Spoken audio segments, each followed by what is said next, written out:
हाँ जी, screen visible है बेटा। हम बिजनेस हम organisation behaviour and human resources कर रहे हैं। आज इसका 12th चैप्टर है। 12th चैप्टर करेंगे, दैट इज कंपनसेशन मैनेजमेंट। ठीक है, क्या है कंपनसेशन मैनेजमेंट? कंपनसेशन यानी कि कंपनसेशन क्या होता है? किसी को कंपनसेट करना, समथिंग इन रिटर्न, कुछ देना। ठीक है, कंपनसेट करना यानी कि उसने हमारे लिए ये किया है तो उसको भी कुछ रिटर्न में मिलना चाहिए ना। उसको कंपनसेट करना कि हमारे लिए तूने ये किया तो ये ले ले। ठीक है, जैसे हम कंपनसेट करते हैं उसको बोलते हैं कंपनसेट मैनेजमेंट। ठीक है, जो इम्प्लॉइज हैं, जो इम्प्लॉइज है उनको वेजेस दिए जाते हैं एज अ कंपनसेशन। ठीक है, कि आप हमारे लिए काम कर रहे हो तो ये आपकी कंपनसेशन।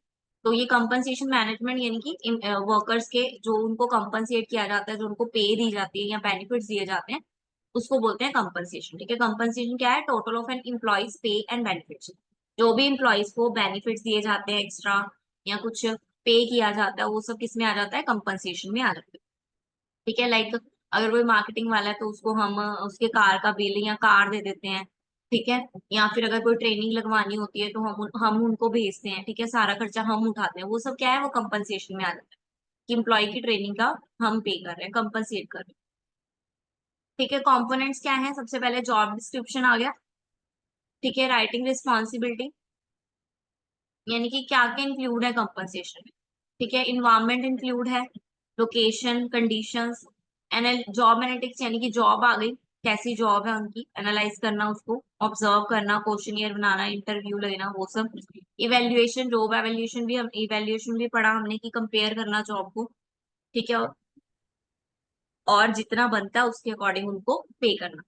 पे स्ट्रक्चर यानी कि पैसे देना या ग्रेड, उनके ग्रेड के अकॉर्डिंग। ठीक है, जो हाई लेवल होते हैं उनको ज्यादा अच्छी सैलरी मिलती है, फिर मिडिल लेवल आता है, फिर लोअर लेवल आता है। सैलरी सर्वे यानी कि मार्केट डाटा को देखते हुए, ठीक है, कि एवरेज मार्केट में इस काम की कितनी सैलरी चल रही है। ठीक है, तो उस अकॉर्डिंग उनको सैलरी पे करना। ठीक है, देन पॉलिसीज एंड रेगुलेशन, जो भी पॉलिसीज बनी हुई हैं, ठीक है, इंटरनल एक्सटर्नल जैसी भी कंपनसेशन की पॉलिसीज बनी हुई हैं, ठीक है, तो हमारा कितना तो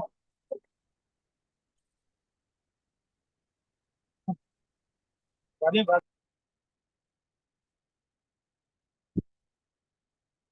ठीक है, then factor influencing compensation management. कुछ फैक्टर्स हैं जो इन्फ्लुएंस करते हैं कंपनसेशन को। वो क्या है? इंटरनल और एक्सटर्नल, दो तरह के फैक्टर हैं। सबसे पहले एक्सटर्नल पढ़ते हैं, जो इन्फ्लुएंस करते हैं, यानी कि लेबर मार्केट। लेबर की मार्केट, जो वेजेस और सैलरी डिसाइड होती है वो किस पे डिसाइड होती है? लेबर की मार्केट के अकॉर्डिंग। ठीक है, अगर मार्केट में लेबर ज्यादा अवेलेबल है, ठीक है, आपको लेबर ज्यादा मिल जाती है मार्केट में, तो सैलरी और वेजेस भी क्या होते हैं? हाई होते हैं। ठीक है, हाई सैलरी और हाई वेजेस, और ये सॉरी, लेबर ज्यादा है तो लो वेजेस होते हैं, क्योंकि बहुत सारे लेबर हैं, कोई ना कोई तो मान ही जाएगा। ठीक है, जबकि जब कम हो, ठीक है, या स्किल्ड अनस्किल्ड के पे भी डिपेंड करता है। करने कैपेसिटी, ठीक है, स्किल्ड और अनस्किल्ड पे भी डिपेंड करता है।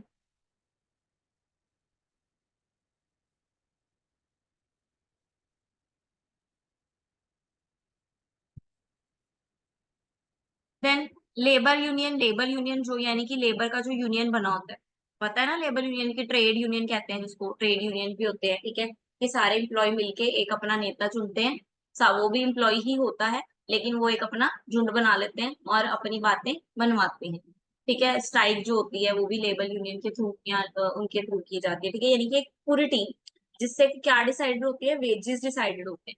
ठीक है, कि कितने वेज जो है दिए जाएंगे। अगर तो अनऑर्गेनाइज है, यानी कि अगर नहीं है लेबर यूनियन, तो फिक्स्ड सैलरी क्या है? एम्प्लॉयर के हाथ में होती है, वो कितने पे भी हायर कर सकता है। लेकिन अगर एक प्रॉपर लेबर यूनियन है, एक प्रॉपर ग्रुप है, तो वो अपनी सैलरी जो है बढ़ा कम करवा सकता है विद द यूनियन। ठीक है, यानी कि इकट्ठे होके। Then union influence on compensation decision. ठीक है, लेबर यूनियन जो है वो कंपनसेशन के डिसीजन में भी क्या करती हैं? इन्फ्लुएंस करती हैं। कैसे? वो अपने अकॉर्डिंग सैलरी या अपने अकॉर्डिंग कंडीशंस बनवाती हैं, अगर उनको कोई कंडीशन नहीं पसंद आती तो, है ना? लेबर लॉ लॉ भी बनाए गए हैं लेबर के, ठीक है, कि जिसके अंदर लेबर को प्रोटेक्ट किया जाता है कि इम्प्लॉई जो है उनका वापस भी कर दे मेरे। उनका एक्सप्लोटेशन हाँ, ना करे। please। ठीक है।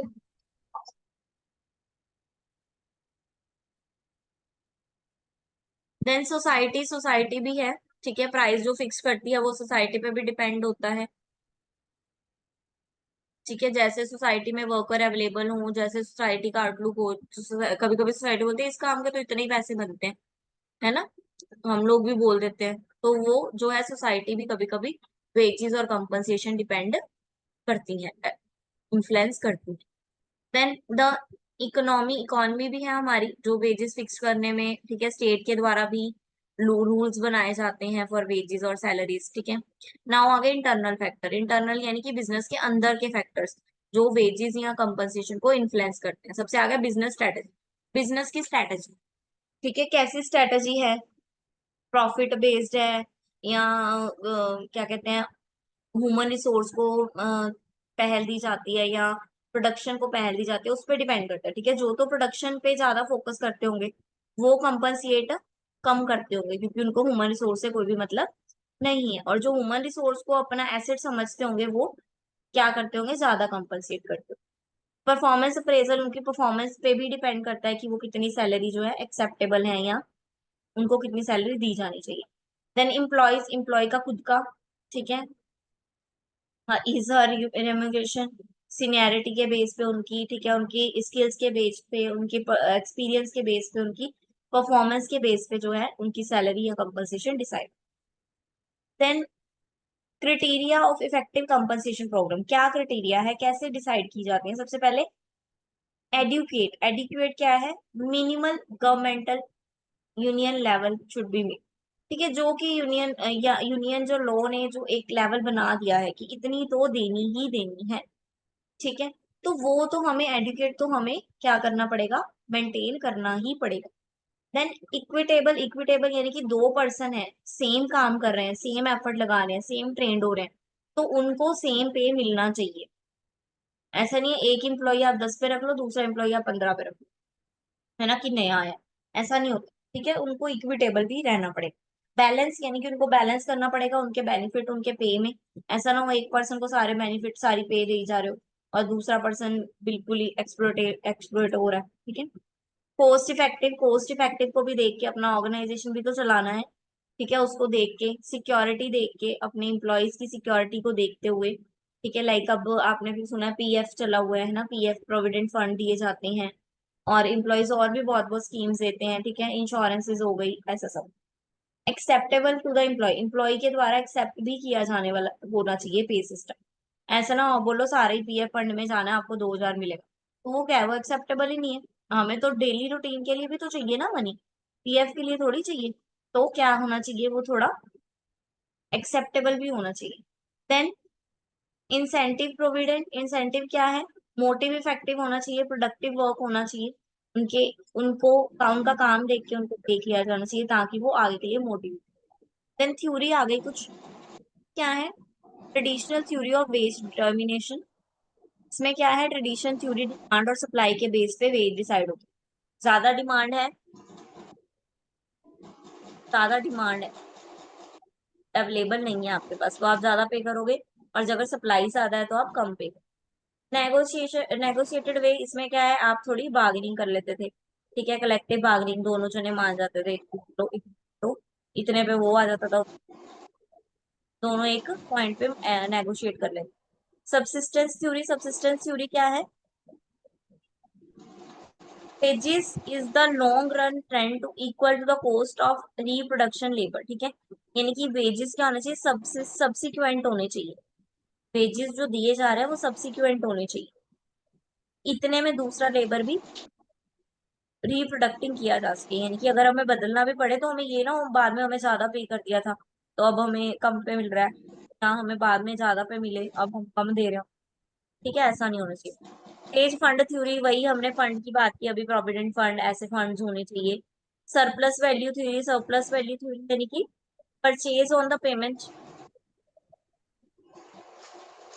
labor has an article of commerce which can be purchased on the payment of the subsistent price, कैसे the बोला, कैसे price। मैंने तेरे को बोला नीचे करने को। ऐसे खड़ा रहे जब तक मैं बोलूंगा नहीं।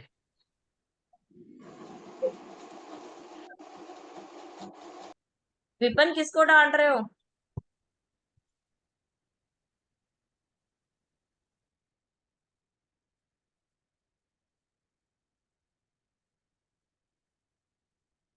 हाँ जी, एवरीवन प्लीज म्यूट कर दिया करो अपने आप को जब भी एंटर करते हो, ऐसे फ्लो खराब हो जाता है।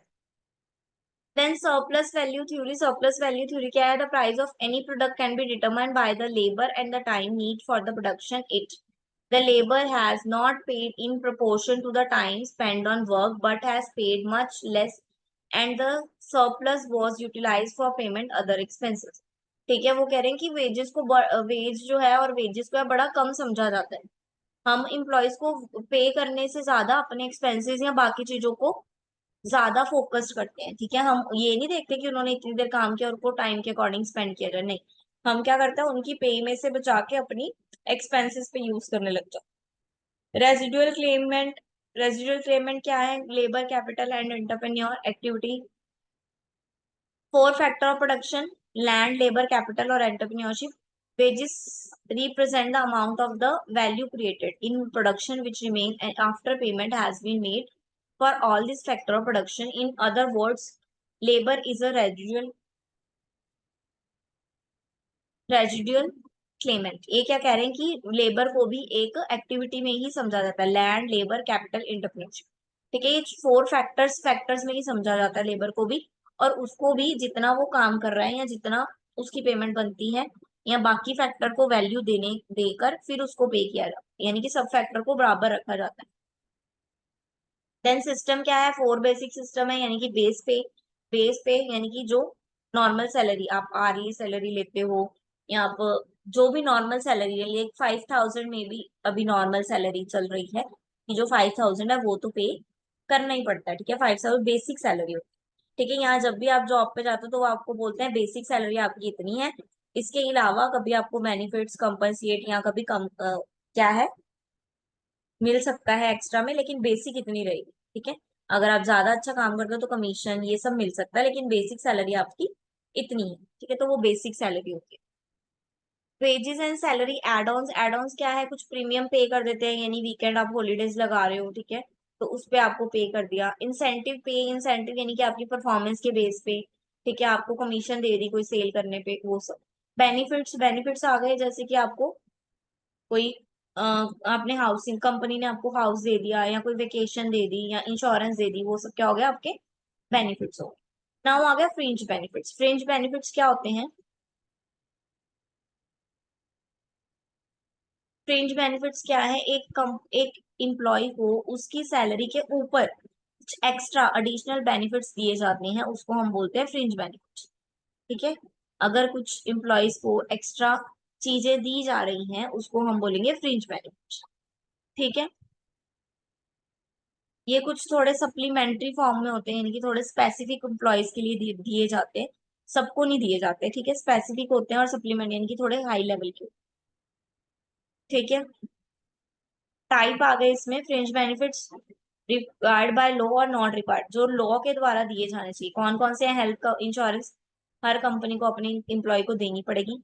Unemployment insurance, medical leave, work compensation. ठीक है, ये सब क्या है? एम्प्लॉय को देनी पड़ेगी, एम्प्लॉय को देनी पड़ेगी, हर एम्प्लॉय एम्प्लॉयर को देनी पड़ेगी अपने एम्प्लॉयज। ठीक है, फ्रिंज बेनिफिट जो कि रिक्वायर्ड है, लॉ के द्वारा बनाए गए। अब जो अनरिक्वायर्ड है, यानी कि रिक्वायर्ड लॉ ने नहीं कहा, आप दे रहे हो तो अच्छी बात है, या कोई कंपनी ज्यादा प्रॉफिट है कंपनी के पास या कंपनी के पास कुछ अमाउंट ज्यादा है तो वो दे रहे हैं, तो इसको ये एक्स्ट्रा बेनिफिट्स हैं, यानी कि लॉ के द्वारा नहीं। अगर ये मिल रहे हैं तो ठीक है, नहीं मिल रहे हैं तो आप इसके लिए स्यू नहीं कर सकते लॉ। ठीक है, लाइक स्टॉक ऑप्शन आपको क्या कहते हैं, हमने पढ़ा था, स्वेट इशू कर देते हैं, बोनस शेयर दे देते हैं, वो सब क्या है? स्टॉक हो गया। ठीक है, कभी कभी माल बच जाता है तो बांट भी देते हैं अपने एम्प्लॉयज में, वो सब हो गया। हॉलीडेज दे देते हैं, रिटायरमेंट प्लान दे देते हैं, पेड ऑफ कर देते हैं।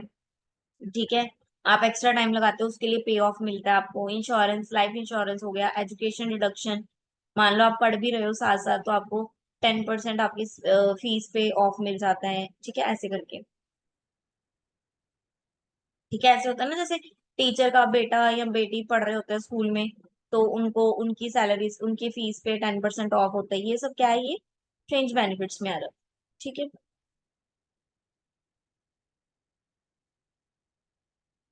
क्यों करते हैं वो इन्वेस्ट फ्रिंज बेनिफिट्स में? रेपुटेशन बनाने के लिए पब्लिक के आगे, ठीक है। एम्प्लॉय की वेलनेस के लिए, यानी कि एम्प्लॉय की ग्रोथ के लिए, एम्प्लॉय की भलाई के लिए, एम्प्लॉय को इंगेज करने के लिए कि वो हमारे यहाँ ही काम करे, कहीं और जाए ही ना, ठीक है। नाउ आ गया वेजेस। वेजेस क्या होता है? सबको पता है वेजेस क्या होता है। पेमेंट होती है लेबर को उसकी सर्विस की, ठीक है। लेबर जो सर्विस कर रहा है उसकी सर्विस के लिए उसको जो पे किया जाता है, दैट इज वेजेस। ये आर्ली वेजेस भी होती हैं, ठीक है, पीस वेज भी होता है, टाइम वेज भी होता है, अलग अलग वेजेस होते हैं, ठीक है। हर जगह में अलग अलग कंडीशंस होती हैं, कहीं पे आर्ली मिलते हैं पैसे, ठीक है, कहीं पे टाइमली, वही आर्ली हो गया, कहीं पे पीस वेज हो गया कि पीस जितने बनाओगे उतनी, ठीक है, ऐसे। देन टर्म्स जो इससे रिलेटेड है वो है, सबसे पहले आ गया स्टैट्यूटरी मिनिमम वेजेस, जिसको हम बेसिक से वेज बोलते हैं, बेसिक पे बोलते हैं, उसी को ये स्टैट्यूटरी बोलते हैं, यानी कि इतनी मिनिमम तो होनी चाहिए। ये किसके अंदर आती है? मिनिमम वेज एक्ट 1948 के अंदर, ठीक है। देन बेसिक आ गई। बेसिक क्या हो गई? Judiciary pronounced and award industry tributes and labor. The employee has essential to give this minimum wage. ये मेन ये भी क्या है? वर्कर को दिए जाते हैं, ठीक है, लॉ के द्वारा कहा गया हो। देन मिनिमम वेज, ये सब सेम ही है एक तरह से, ठीक है, बिल्कुल मिनिमम मिनिमम सा इनमें डिफरेंस है। ये यानी कि उनकी जिंदा रहने के लिए उनको, या उनकी लाइफ बिताने के लिए उनको जो मिनिमम चाहिए होता है उसका उसको एटलीस्ट पे करना। फेयर वेजेस उनके काम के हिसाब से उनको फेयर वेजेस देना, जितना वो काम कर रहा है उसके अकॉर्डिंग, ठीक है। Then living wages. Living wages क्या है? हायर लेवल ऑफ वेजिंग है कि उनका लिविंग ऑफ स्टैंडर्ड अच्छा करना, ठीक है। मॉडर्न सिटीजाइजेशन की अकॉर्डिंग उनका लेवल हाई करना, उसको बोलते हैं हायर वेजेस पे करना, लिविंग वेजेस। वेजेस आ गया टाइम। यही हमने बोला था, टाइम वेजेस होते हैं, यानी कि टाइम के अकॉर्डिंग जितने टाइम आप काम कर रहे हो आपको उसके टाइम के अकॉर्डिंग आपको उसको वेज दिए जाते हैं। Piece wages. पीस वेजेस क्या है? जितना पीस बना रहे हो आप, ठीक है, अगर जितनी आउटपुट निकलवा रहे हो आप, ठीक है, यानी कि आप देखते हो जो इम्प्लॉयज होते हैं वो जो फैक्ट्री में काम कर रहे होते हैं, वो प्रोडक्शन करते हैं, जो प्रोडक्ट की जितने प्रोडक्ट वो प्रोड्यूस करते हैं एक दिन में, उनको उस अकॉर्डिंग सैलरी मिलती है, ठीक है, वेजेस मिलते हैं। Then wage incentive plans. Wage incentive plans क्या है? Two types. जो टू है wages payment is a combine of two type of above referred effort has been made with the, यानी कि इन दोनों का कंबाइन, टाइम और वेज पीस दोनों का कंबाइन करके क्या बनता है? Wage incentive plan. Then wage differentiation कैसे होता है? ऑक्यूपेशन के हिसाब से, उनका ऑक्यूपेशन स्किल्ड है, अनस्किल्ड है, क्या काम कर रहे हैं, उनकी डिग्री कितनी है, कितना पढ़े लिखे हैं वो, ठीक है। Interform differentiation. इंटरफॉर्म डिफरेंशिएशन यानी कि इंटरफॉर्म यानी कि उनको टेक्नोलॉजी नॉलेज हो गया, ठीक है, मैनेजरियल इफिशिएंसी हो गया, फाइनेंशियल कैपेबिलिटी हो गया, एज हो गया उनका, ठीक है, हो गया इंटरफॉर्म। Inter area. इंटर एरिया यानी कि सेम इंडस्ट्री के बीच में सेम कम ऑक्यूपेशनल ग्रुप, ठीक है, ज्योग्राफिकल एरिया के हिसाब से, ठीक है। अब मैं कहूँ कि कोई एक बहुत हजार्ड कंडीशंस में काम कर रहा है और एक बड़ा नॉर्मल कंडीशन में काम कर रहा है, तो एरिया के अकॉर्डिंग उनको वेज मिलेगा ना, वहां पे काम करने वालों को ज्यादा वेज मिलेगा क्योंकि उनका लाइफ का जो खतरा है वो ज्यादा है। Then inter industry wage. Inter industry यानी कि same occupation and the same area but in different industry are paid different wages.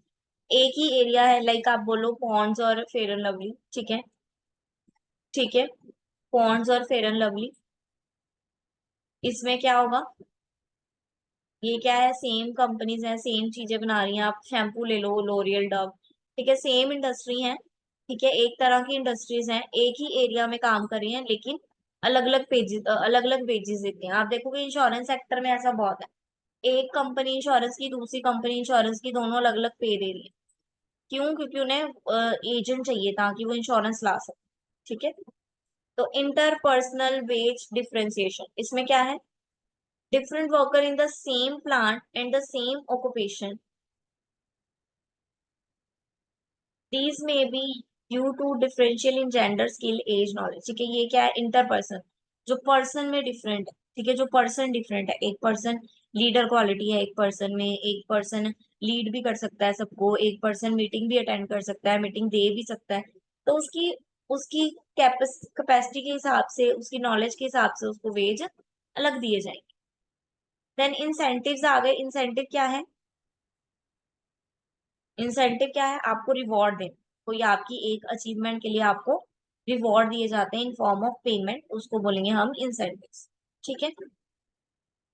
Type आ गए फाइनेंशियल इंसेंटिव्स, यानी कि प्रॉफिट शेयर कर दिया कंपनी ने अपना, ठीक है, उनको जितना प्रॉफिट हुआ उसमें से आपको दे दिया। को पार्टनरशिप, आपको पार्टनर ऑफर ऑफर कर दी कंपनी ने कि आप पार्टनर बन जाओ शेयर में, ठीक है। बोनस दे दिया आपको कुछ, ठीक है, एक्स्ट्रा बोनस दे दिया आपको। कमीशन दे दी, ठीक है, पार्टली कमीशन दे दी, या कुछ कमीशन दे दी, फुल्ली कमीशन दे दी, ठीक है। पे एंड अलायंस, कुछ अलाउ कर दिया, ठीक है, रिवॉर्ड में कुछ अलाउ कर दिया, कुछ अदर अलायंस दे दिया आपको, ठीक है। लाइक आपको कार दे दिया आने जाने के लिए, या आपको घर दे दिया रहने के लिए, ठीक है, जब तक आप कंपनी में काम करो तब तक आप इस घर में रहोगे, तो ये क्या अलायंस हो गई। देन रिटायरमेंट बेनिफिट्स, उनको कुछ सिक्योरिटीज दे दी, उनकी कुछ पॉलिसीज एम्प्लॉई द्वारा करवाई गई, ठीक है, पीएफ फंड्स, कुछ पेंशन स्कीम्स जो है, ऐसी कुछ। प्री रिक्विजिट्स, प्री रिक्विजिट्स क्या है? कंपनी जो है उनको एक्स्ट्रा बेनिफिट्स दे रही है कुछ, ठीक है, जैसे कार अलायंस, ठीक है, house allowance etcetera. Then non financial incentive, यानी कि अब फाइनेंशियल फॉर्म में नहीं दे रही, पैसे के टर्म में नहीं दे रही, उनका स्टेटस बढ़ा दिया, ठीक है, कंपनी में पार्टी कर दी उनके लिए जैसे, ठीक है। करियर करियर एडवांसमेंट अपॉर्चुनिटी, उनका करियर आगे बढ़ाने के लिए, उनको ग्रो करने के लिए उनको प्रमोट कर दिया, ठीक है, प्रमोशन पॉलिसीज। रिकॉग्नाइजेशन, उनको रिकॉग्नाइज किया, उनको एक सर्टिफिकेट दिया, माला पहनाई, ठीक है, वो सब हो गया। एम्प्लॉय एम्पावरमेंट, स्किल टैलेंट, उनको और टैलेंटेड बनाने के लिए, और पावर देने के लिए उनको भेजा गया आगे, ठीक है। एम्प्लॉय पार्टिसिपेशन, उनकी अब पार्टिसिपेशन, यानी कि उनको बोल दिया कि अब आप मीटिंग के मेंबर हो गए हो, या आप इस हेड टीम के मेंबर हो गए हो अब, ठीक है। Then employee engagement, employee engagement क्या है? एक एक इंडिविजुअल का क्या है, उनका पार्टिसिपेशन लेना, उनको इंगेज करना अपनी कंपनी में, ताकि वो कंपनी के प्रॉफिट के लिए बात करें, ठीक है। उनको इंगेज करना, उनका पॉजिटिव बिहेवियर, पॉजिटिव एटीट्यूड लेके आना उनके काम पे। तो उसका सबसे पहला है एम्प्लॉय रिटेंशन, ठीक है। इसके कुछ ड्रिवल्स हैं, जैसे कि डेवलपमेंट अपॉर्चुनिटीज हो गया, रिवॉर्ड्स हो गए, ग्रोथ हो गई, ठीक है, क्लैरिटी इन रोल्स, उनको रोल्स क्लियर हो गए, ठीक है, टॉप मैनेजमेंट सपोर्ट कर रही है, यूनिटी ऑफ डायरेक्शन, यानी कि उनको एक प्रॉपर डायरेक्शन मिल रही है काम करने की। देन अगर एम्प्लॉय रिटेंशन, एम्प्लॉय रिटेंशन क्या है? Employee retain is an if effort by the business to maintain a working environment which support current staff in maintaining with remaining with the company, ठीक है। रिटेंशन यानी कि अपने employ को अपने पास बचा के रखना। आपने सुना होगा एक एक एम्प्लॉय कहता है कि मुझे इस कंपनी में काम करते 10 साल हो गए, मुझे इस कंपनी में काम करते 15 साल हो गए। तो ये क्या है? ये कंपनी का रिटेंशन है, कि कंपनी उनको रख पा रही है, उनको रोक पा रही है, उनको अपने पास रखती है, ठीक है। कभी कभी कोई एम्प्लॉय जाना चाहते हैं तो उससे पूछा जाता है क्यों जा रहा है तू, ठीक है, वो बोलता है कि मुझे वहां वेज मिल रहा है, ज्यादा मिल रहा है, तो कंपनी कहती है मैं तेरे को दे दूंगा, चल तू रुक जा। या वो क्या है? वो एम्प्लॉय को रिटेन करने वाली बात होती है, ठीक है, कि उनके पास, उनको लगता है कि ये इतना मतलब आप उसके लिए आपके पास कैपेबिलिटी भी होनी चाहिए, आप इतने स्किल्ड होने चाहिए कि कंपनी को आपकी जरूरत महसूस हो, तभी वो आपको पे करे। ऐसा नहीं है आप कुछ भी नहीं कर रहे हो और आप बोलो मैं जाना चाहता हूँ, कंपनी कहेगी जाओ, ठीक है। तो आपको उतने कैपेबल भी होने चाहिए, ठीक है। तो कैसे फैक्टर्स हैं? स्किल रिकॉग्नाइजेशन, उनकी स्किल्स, ठीक है, उनकी जॉब के रहते हुए उनकी स्किल्स, उनकी लर्निंग, उनकी वर्किंग क्लाइमेट कैसे, वो फ्लेक्सिबिलिटी से काम करे, उनको ऐसा काम देना, ठीक है, उनको जॉब में फ्लेक्सिबिलिटी देना, उनको ट्रेनिंग प्रोवाइड करना, बेनिफिट्स अलग अलग देना, तभी वो कंपनी में रिटेन रह सकते हैं, ठीक है। अगर आपको किसी को कंपनी में रखना है तो आपको ये सब चीजें उनको देनी पड़ेंगी, तभी वो आपके एम्प्लॉय जो है, मतलब एक ऑनेस्ट एम्प्लॉय जो है वो बन के रहेंगे। हाँ जी, is this chapter clear?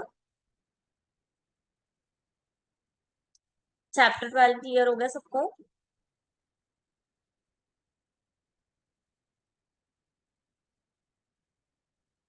Yes ma'am, yes ma'am, okay, very good. तो अब जो कल से हैं वो क्लासेस जो हैं वो मॉर्निंग में लगे, ठीक है।